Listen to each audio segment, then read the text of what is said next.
The right of peaceful assembly is a fundamental human right that enables individuals to express themselves collectively and to participate in shaping their societies.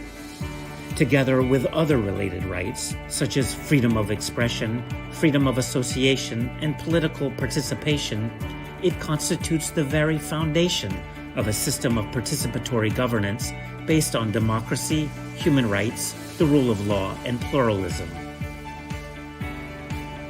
The Human Rights Committee, custodian of the International Covenant on Civil and Political Rights, adopted General Comment 37 in July 2020 to provide guidance and orientation on the scope of this fundamental freedom. The right of peaceful assembly protects nonviolent gatherings wherever they take place, outdoors, indoors, and online, in public or in private. Such assemblies may take many forms, including demonstrations, protests, meetings, rallies, online assemblies, civil disobedience, or direct action campaigns, provided they are nonviolent.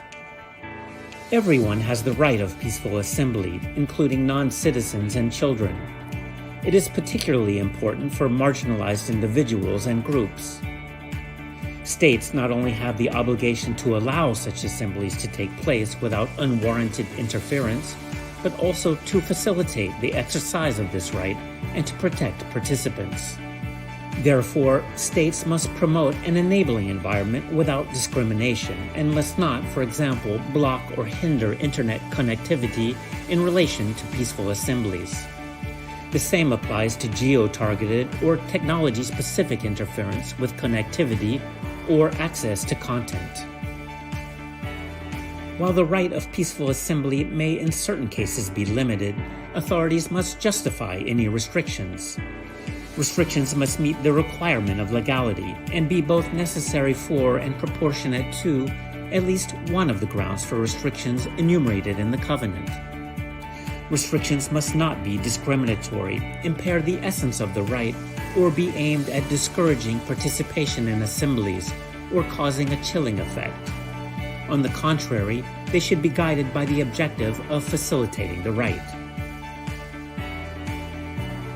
It is not always easy to tell whether assemblies are peaceful or not, but there is a presumption in favor of considering assemblies to be peaceful.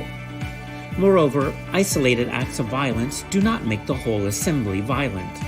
Similarly, violence against participants in a peaceful assembly by the authorities, or people acting on their behalf by other members of the public or participants in counter-demonstrations, does not make the assembly non-peaceful. The role of journalists, human rights defenders, election monitors, and others involved in monitoring or reporting on assemblies is particularly important for the full enjoyment of this right.